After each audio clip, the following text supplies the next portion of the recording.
ചിലർ ഒരിക്കലും നമ്മളെ വിട്ടുപോകുന്നില്ലല്ലേ? അവരുടെ പ്രസൻസ് മാത്രമാണ് നമ്മളുടെ കൂടെ ഇല്ലാത്തത്. ഇന്നലെ വരെ നമ്മുടെ കൂടെ ഉണ്ടായിരുന്ന ഒരാള് നമ്മളെ വിട്ടുപോകുന്നതിനെ കുറിച്ച് ഒന്ന് ചിന്തിച്ചു നോക്കൂ. അറിയാതെ ഒന്ന് കണ്ണു നിറഞ്ഞുല്ലേ? എന്നാൽ ഇതൊരു യാഥാർത്ഥ്യമാണെന്ന് നമ്മൾ എങ്ങനെയാണ് നമ്മളെ തന്നെ പറഞ്ഞ് വിശ്വസിപ്പിക്കുക? നമ്മുടെയൊക്കെ ചുറ്റും പലരെയും നമ്മൾ കണ്ടിട്ടുണ്ടാവൂലേ? അവരെങ്ങനെയാവും അതിനെ ഓവർകം ചെയ്തിട്ടുണ്ടാവുക? അവിടെയാണ് മറവി എന്നത് ഒരു അനുഗ്രഹമായിട്ട് മാറുന്നത്. ഇനി ഇതെങ്ങനെയാണെന്ന് ചിന്തിക്കുന്നുണ്ടോ? നമ്മൾക്ക് അത്രയും പ്രിയപ്പെട്ട ഒരാള് നമ്മളെ വിട്ടുപോകുമ്പോൾ നമ്മൾ എങ്ങനെയാ മറക്കുക? അവിടെ ആ വ്യക്തി ഒരിക്കലും നമ്മളെ വിട്ടുപോകുന്നില്ലല്ലോ. ഇനി അയാളെ നമ്മൾ കാണില്ല, ആ ശബ്ദം നമ്മൾ കേൾക്കില്ല, ആ ചിരി നമ്മുടെ ജീവിതത്തിൽ ഇനിയില്ല.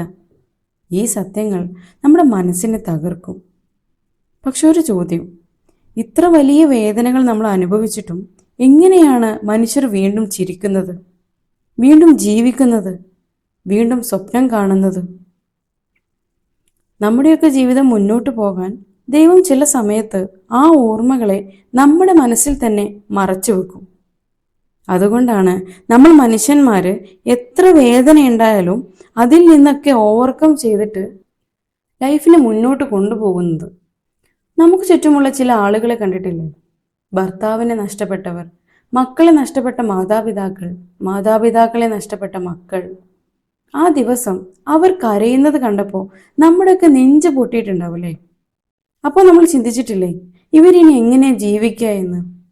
ദിവസങ്ങളും മാസങ്ങളും വർഷങ്ങളും ഒക്കെ കടന്നു പോകുമ്പോൾ അവർ ആ വേദനയിൽ നിന്ന് മെല്ലെ എഴുന്നേൽക്കും. വീണ്ടും ജോലിക്ക് പോകും, ചിരിക്കും, ആളുകളോട് സംസാരിക്കും. അപ്പോൾ നമ്മൾ ചിന്തിക്കും, ഇവർ മറന്നോ? എന്നാൽ മറന്നു എന്ന് പറയാൻ കഴിയോ? ഇല്ല. മറവിയല്ല, ആക്സെപ്റ്റൻസ്. നമ്മളത് പഠിക്കും. നമ്മൾ പലപ്പോഴും വേദനിക്കുന്നത് നഷ്ടം കൊണ്ടല്ല, എനിക്കിത് സംഭവിച്ചല്ലോ എന്ന് ഓർത്താണ്. ഇതെന്തിനു സംഭവിച്ചു? ഇങ്ങനെ ആകേണ്ടിയിരുന്നില്ല, ഒരിക്കൽ കൂടി കാണാൻ കഴിഞ്ഞിരുന്നെങ്കിൽ. ഇങ്ങനെ യാഥാർത്ഥ്യത്തോട് പൊരുതുന്നത് കൊണ്ടാണ് ആ പോരാട്ടം അവസാനിക്കുന്നിടത്താണ് ആക്സെപ്റ്റൻസ് തുടങ്ങുന്നത്. ചില ആളുകൾ ചോദിക്കും, അയാളെ മറക്കാതെ എങ്ങനെയാണ് മുന്നോട്ട് പോവുക? ആ ചോദ്യം തന്നെ തെറ്റാണ്. മുന്നോട്ട് പോകാൻ മറക്കേണ്ട ആവശ്യമില്ല. നമ്മൾ നമ്മളുടെ കൂടെ സ്കൂളിൽ പഠിച്ചിട്ടുള്ള നമ്മളുടെ ആദ്യത്തെ ഫ്രണ്ടിനെ നമ്മൾ മറന്നോ? കുട്ടിക്കാലത്തെ വീട് നമ്മൾ മറന്നോ? ഓർമ്മകൾ നമ്മൾ മറന്നോ? ഇല്ലല്ലോ. പക്ഷെ അവിടെ സ്റ്റക്കാവാതെ ജീവിതം മുന്നോട്ട് പോയല്ലേ? അതുപോലെ തന്നെയാണ് ചില മനുഷ്യരും. അവർ നമ്മുടെ ജീവിതത്തിൽ നിന്ന് പോയാലും ഓർമ്മകൾ അവിടെ തന്നെ ബാക്കിയാകും. ചില ബന്ധങ്ങൾ അവസാനിക്കുന്നില്ല, അവയുടെ രൂപം മാത്രമാണ് മാറുന്നത്. ഒരിക്കൽ നേരിൽ സംസാരിച്ചിരുന്നവർ ഇന്ന് ഓർമ്മകളിലൂടെ നമ്മളോട് സംസാരിക്കും. ഒരിക്കൽ കൈ പിടിച്ചിരുന്നവർ അവരുടെ ഫോട്ടോകളിലൂടെ, ചിത്രങ്ങളിലൂടെ നമ്മളെ ചേർത്ത് പിടിക്കും.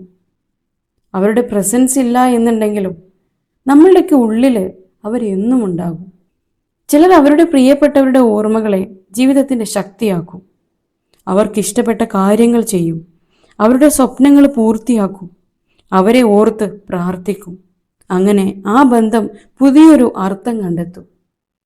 ഇനി മറ്റു ചിലരോ പുതിയ സന്തോഷങ്ങളെ കണ്ടെത്തും. പുതിയ സുഹൃത്തുക്കൾ, പുതിയ സ്ഥലങ്ങൾ, പുതിയ സ്വപ്നങ്ങൾ. ചിലർക്ക് വിവാഹമാകും, ചിലർക്ക് ഒരു കുഞ്ഞിൻ്റെ ജന്മമാകും, ചിലർക്ക് ഒരു പുതിയ ജോലിയാകാം. ഇതൊരിക്കലും പഴയ ആളെ മറക്കലോ സ്ഥാനം മാറ്റലോ അല്ല. ഒരാൾക്കും മറ്റൊരാളെ മാറ്റി സ്ഥാപിക്കാൻ കഴിയില്ല. ആരും ആർക്കും പകരമാകില്ല. പക്ഷേ പുതിയ സന്തോഷങ്ങൾക്ക് ജീവിതത്തിൽ ഇടം കൊടുക്കുകയാണ്. ഇവിടെ എന്താണ് സംഭവിച്ചത്? അവിടെയാണ് മനുഷ്യ മനസ്സിൻ്റെ അത്ഭുതം കിടക്കുന്നത്. നമ്മുടെ മനസ്സിന് ഒരേ സമയം താങ്ങാവുന്നതിലും അപ്പുറമുള്ള വേദന സഹിക്കില്ല. അതുകൊണ്ട് ദിവസങ്ങളോ മാസങ്ങളോ വർഷങ്ങളോ ഒക്കെ എടുത്ത് വേദനയുടെ ആഴം കുറയും. ആദ്യ ദിവസം പേര് കേട്ടാൽ കരയും, പിന്നീട് ഫോട്ടോ കണ്ടാൽ കണ്ണ് നിറയും. അതിനുശേഷം അയാളെക്കുറിച്ച് സംസാരിക്കുമ്പോൾ ചെറിയൊരു പുഞ്ചിരി വരും. ദൈവം മനുഷ്യന് നൽകിയിട്ടുള്ള ഏറ്റവും വലിയ അനുഗ്രഹങ്ങളിൽ ഒന്നാണ് സമയം. എല്ലാം മാറ്റുമെന്നല്ല, ചിലപ്പോൾ പഴയതുപോലെ ആവുകയേയില്ല. ആ വേദനയോടൊപ്പം ജീവിക്കാൻ നമ്മൾ പഠിക്കും. അതുകൊണ്ടാണ് ഏറ്റവും വലിയ വേദന അനുഭവിച്ചവര് വീണ്ടും എഴുന്നേറ്റ് നടക്കുന്നത്.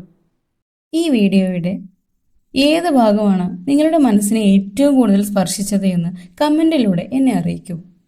നിങ്ങളുടെ അനുഭവങ്ങളോ ചിന്തകളോ പങ്കുവച്ചാൽ അത് മറ്റൊരാൾക്കും ഒരു ആശ്വാസമാകാനിടയുണ്ട്.